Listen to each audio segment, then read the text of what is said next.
Hello, everyone. My name is Alexis Nolin-Lapalme. I'm a PhD student from the University of Montreal. I'm also affiliated with the Heart Institute of Montreal.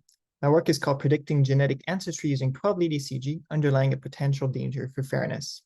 I work on the electrocardiogram, which is acquired by putting electrodes on the chest of the individuals and monitoring the depolarization of the myocardium, or the heart muscle. This allows to yield various waveforms, such as the top one for normal individual. However, when the patient is ill from a cardiological illnesses, that waveform is going to be modified in certain ways, allowing us to diagnose in a non-invasive way the disease at hand.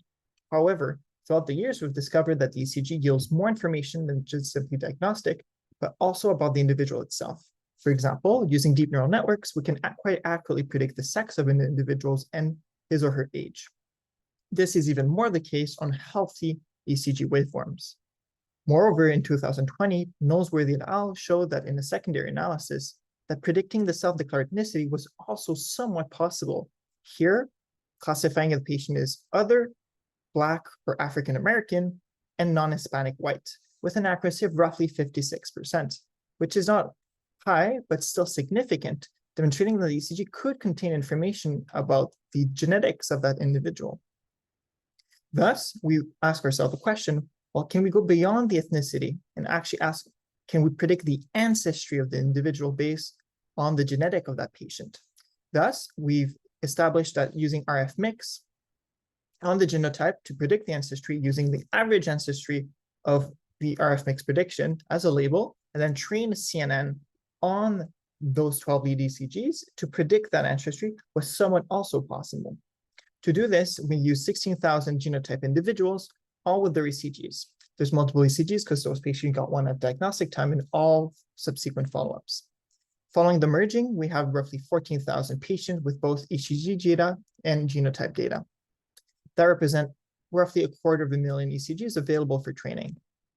We then predicted for those patients their ancestry using RF mix that I'll explain shortly later. Making sure that we're no data leakage, we then train, val, and test splitted that data and train our CNN. In section 3.2, you see that when we project, so the black crosses are our patient onto 1,000 genome, which is a reference panel of multiple patients or multiple individuals, from different superpopulation, we see that our patient overlap quite well with some East Asians. We have some patient also with African subpopulation, and on the top right, the highly dense cluster of European descent, which is normal as Montreal has a high number of French and British descent.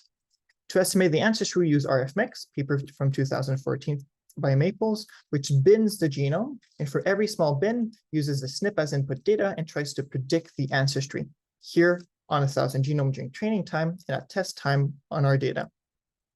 We then average that data to obtain our label, as you see in part 3.1.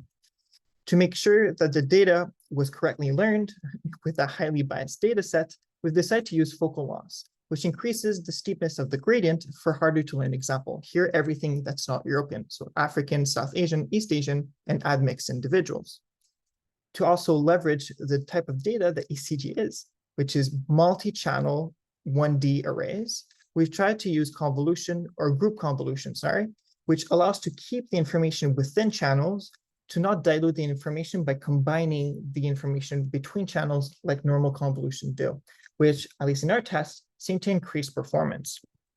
At the end, what we see is the learning curves for both the loss and the balance accuracy was actually quite stable, surprisingly, but also that there was a lot of overfitting happening. Of course, the training accuracy was really high, while the validation accuracy roughly sits around 60%.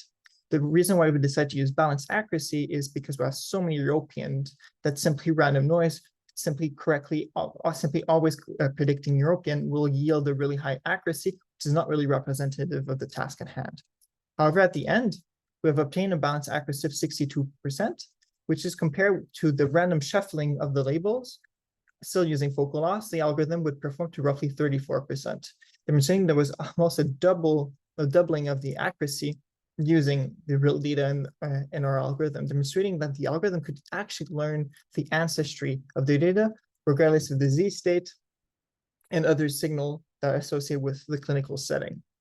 Thus demonstrating that ancestry could also be a source of bias in algorithm because that could be implicitly learned by the algorithm during, for example, the prediction of certain diseases. However, we'll want to validate that data by using Male and Veteran Program and the UK Biobank. Also, we want to relabel those patients using GWAS-confirmed loci and not the entire genome itself. And of course, using different approaches, computational approaches to improve our performances on the task. Thank you so much for listening, and I hope you've learned something.